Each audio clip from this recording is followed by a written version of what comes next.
আপনাদের জানিয়ে দিই যে 2014 সালের আগে এই দিনের ঐতিহাসিক গুরুত্ব নিয়ে কেউ কোনোদিন পার্লামেন্টে বক্তব্য রাখেনি। উত্তর হোক, দক্ষিণ হোক, ডান হোক, বাম হোক, কোনো সাংসদ কেউ টেবিল চাপড়ায়নি অথবা সংবিধান দিবসের নেপথ্যে যে সুদীর্ঘ লড়াইটি রয়েছে সেই লড়াই সম্পর্কে ঐতিহাসিকভাবে কোনো সাংসদ তুলে ধরেনি।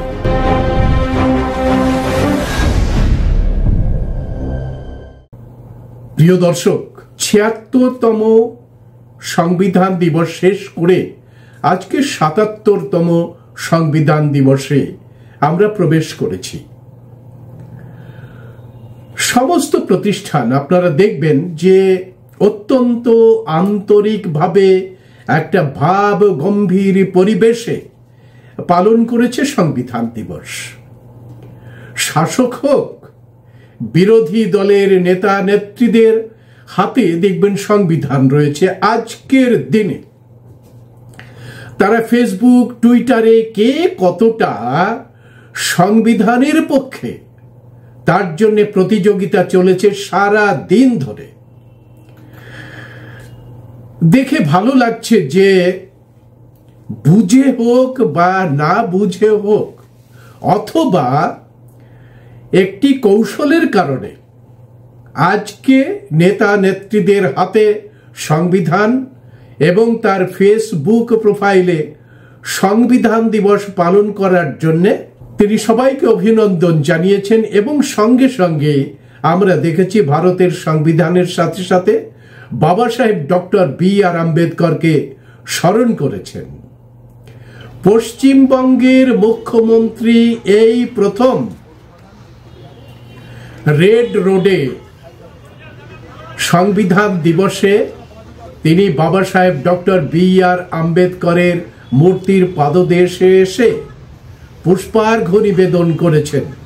ঘটনাক্রমে যারা সংবিধানকে অবমাননা করে এবং যারা বলেন যে বাবা সাহেব ডক্টর বি.আর. আম্বেদকর সংবিধান রচনা করেনি, সংবিধান রচনা করেছেন আরেকজন, বলে যারা বিভ্রান্তি ছড়াচ্ছে সেই নির্বোধেরাও আজকে খুব বেশি সক্রিয় নয়। আর যারা সংবিধান পুড়িয়েছিল এই পার্লামেন্টের সামনে, তাদের হিম্মত হয়নি ভারতের সংবিধান আজকে পুড়িয়ে ফেলা।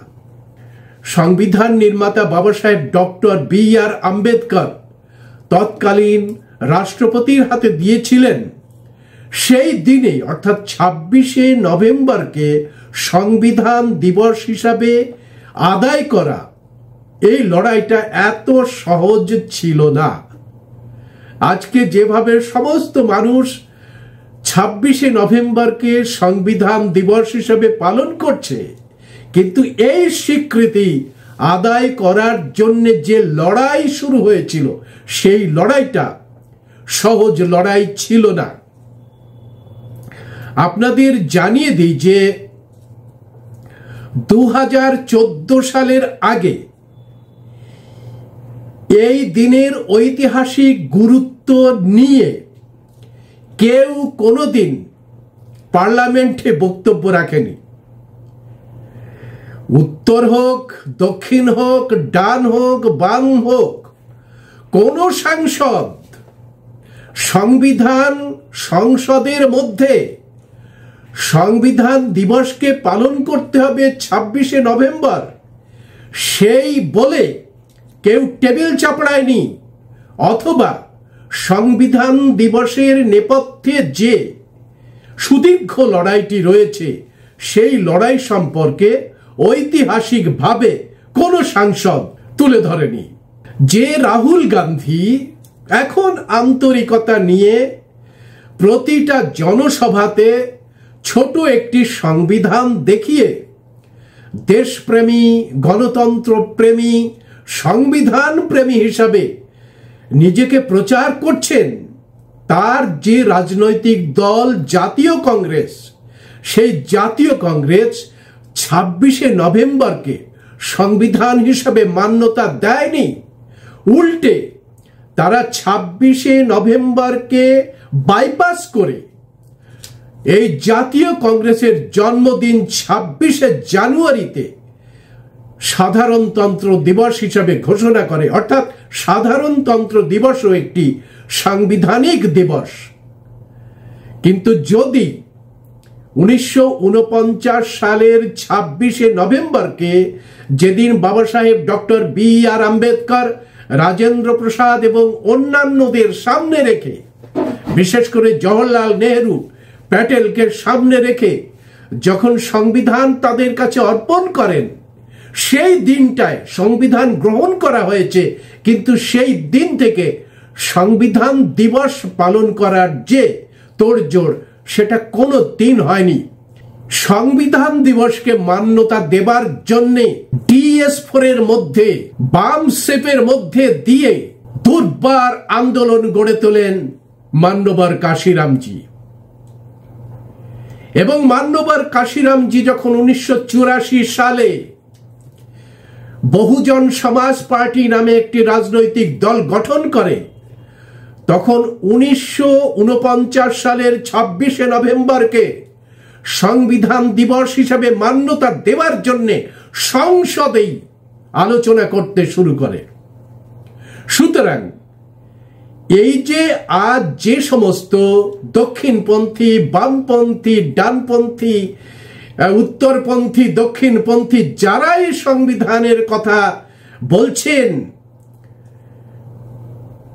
আমাদের মুখ্যমন্ত্রী দীর্ঘদিন ধরে সংসদে প্রতিনিধিত্ব করেছেন, কোনদিন সংবিধান দিবস 1949 সালের 26শে নভেম্বর সংবিধান দিবস হিসেবে মান্যতা আদায় করার জন্য বক্তব্য রাখেননি।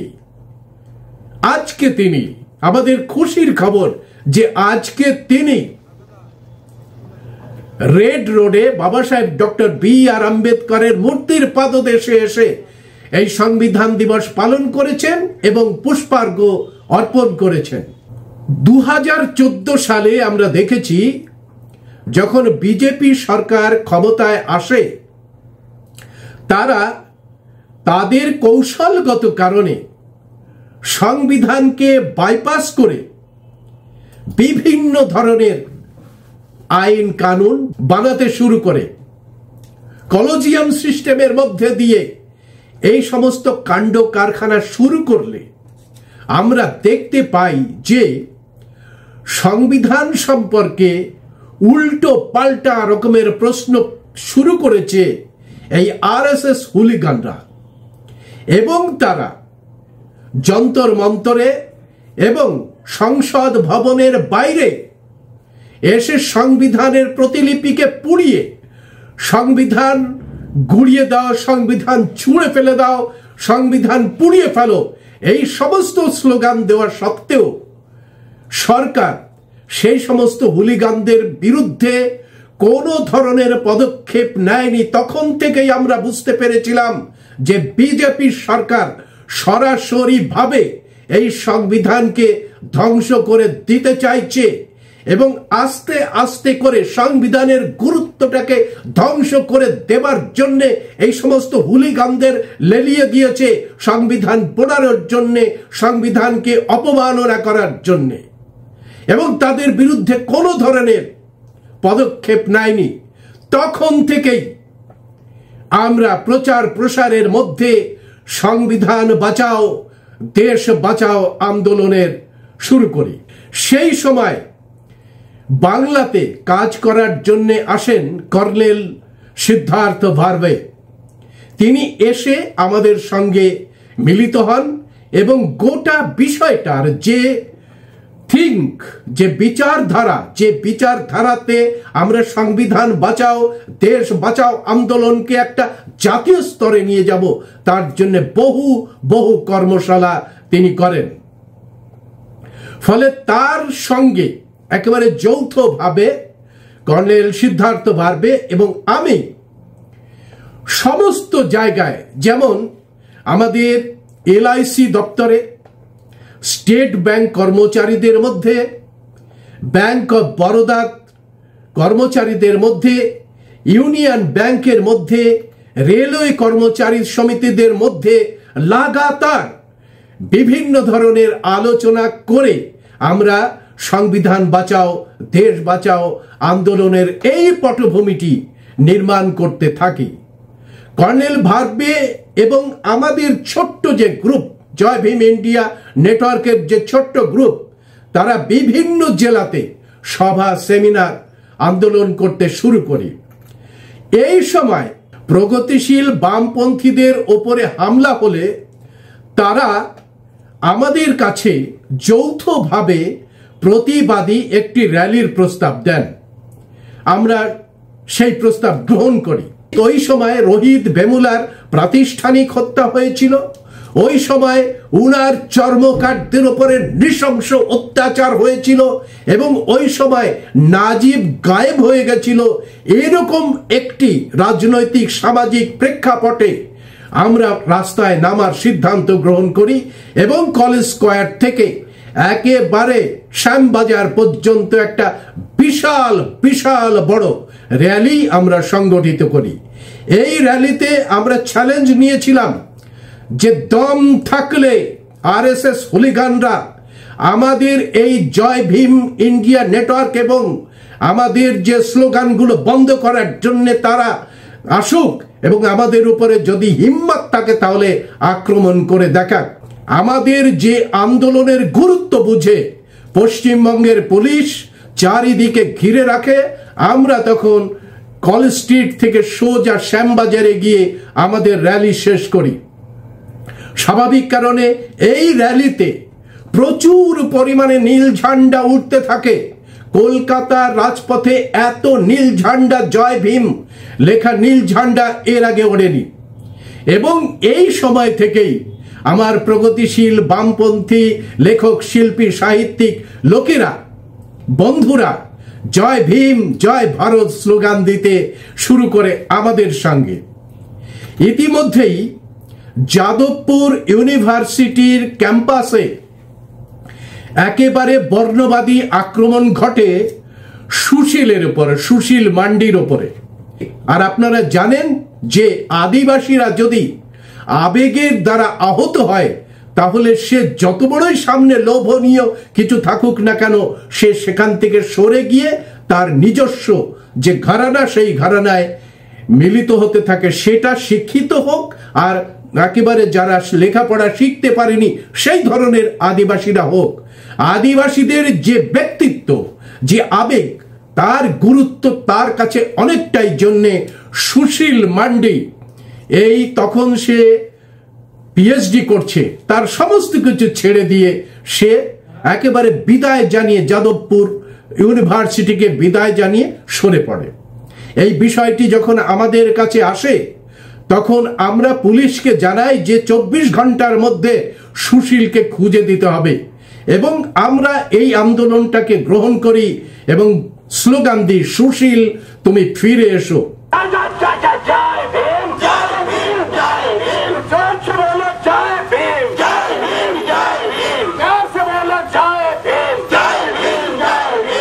ঘটনাক্রমে আমাদের তৎপরতায়, আমাদের বন্ধুদের তৎপরতায় এবং পুলিশের তৎপরতায় আমরা সুশীলকে ফিরিয়ে নিয়ে আসতে পারি।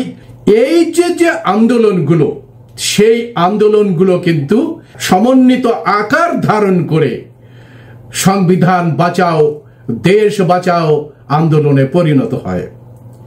ঠিক এরকম সময় সংবিধান বাঁচাও কর্মশালার উদ্যোগ নেন বিশেষ সংবিধান বিশেষজ্ঞ আনন্দ তেলতুম্বলে। তার সভাপতিত্বে কলকাতায় 9 নভেম্বর 2014, আপনাদের আবার বলে রাখি আমরা শুরু করেছিলাম 9 নভেম্বর 2014। বিভিন্ন জেলার যে সমস্ত প্রতিনিধি আছেন আমাদের নেটওয়ার্কের সঙ্গে এবং পাশাপাশি ছিলেন আইপিএস নজরুল ইসলাম, সাংবাদিক পলাশ বিশ্বাস, কলকাতা গুরুদুয়ারা কমিটির জগমোহন গিল সহ আরো অনেক পাঞ্জাবি বন্ধুরা, colonel Majumdar union bank commissioner Prakash Chowdhury, Dalit chamber of কমার্সের সুরেশ রাম, মূল নিবাসী সমিতির পীযূষ গায়েন এবং জেলার সমস্ত আমাদের যে বন্ধুদের প্রতিনিধিত্বে 2014 সালের 9 নভেম্বর আমরা কলকাতার ধর্মাঙ্কুর সভাতে একটি সারা দিনের কর্মসূচি করি। এই সভায় আমরা সিদ্ধান্ত নেই যে যতদিন পর্যন্ত সরকার 26শে নভেম্বরকে সংবিধান দিবস হিসাবে মান্যতা না দেবে ততদিন পর্যন্ত আমরা আন্দোলন চালিয়ে যাব। নাগপুর, দিল্লি, মুম্বাই সহ বিভিন্ন বড় বড় শহরে আয়োজন করব সভা, সেমিনার, মিছিল। দিল্লির যন্তর মন্তরে ধর্ণা হবে এবং সেই সঙ্গে সরকারের কাছে চলবে ডেপুটেশন। আমাদের মূল স্লোগান হবে সংবিধান বাঁচাও, দেশ বাঁচাও। প্রিয় বন্ধুগণ, আমি আবার জানিয়ে রাখি 2014 সালেই রচিত হলো এই স্লোগান সংবিধান বাঁচাও, দেশ বাঁচাও। আমাদের যে লিফলেট, আমাদের যে থিম পেপার, তার উপরে লিখিত হলো সংবিধান বাঁচাও, দেশ বাঁচাও। 2014 সালে আমাদের এই যে আন্দোলন সারা দেশ ব্যাপী এতটাই ব্যাপক ছিল যে কেন্দ্র সরকার বাধ্য হয়ে 2015 সালে 26শে নভেম্বরকে সংবিধান দিবস হিসাবে ঘোষণা করে দিলেন। আপনারা হয়তো অনেকে জানেন যে ভারতের সংবিধানের প্রধান রূপকার বাবা সাহেব ডক্টর ভীমরাও রামজি আম্বেদকর 1949 সালের 26শে নভেম্বর তৎকালীন রাষ্ট্রপতি রাজেন্দ্র প্রসাদের হাতে এই সংবিধান তুলে দেন। ভারতের সংবিধান সভায় তা গৃহীত হয় এবং 1950 সালের 26শে জানুয়ারি এই সংবিধান কার্যকরী হয়। ঐতিহাসিক কারণেই দীর্ঘদিন ধরে আম্বেদকরবাদীরা 26শে নভেম্বরকে সংবিধান দিবস হিসেবে পালন করার দাবি জানিয়ে আসছেন। 2014 সালে সারা দেশের আম্বেদকরবাদী বহুজন আন্দোলনের কর্মীরা 26শে নভেম্বরকে সংবিধান দিবস হিসেবে মান্যতা দেওয়ার জন্যে বিভিন্ন প্রদেশের বড় বড় শহরে প্রবল আন্দোলন গড়ে তোলে। আন্দোলনের চাপেই 2015 সালের 19শে নভেম্বর ministry of social justice and empowerment 26শে নভেম্বরকেই সংবিধান দিবস হিসেবে মান্যতা দেয় এবং সারা দেশে রাষ্ট্রীয় মর্যাদায় এই দিনটি পালিত হবে বলে বিজ্ঞপ্তি জারি করেন।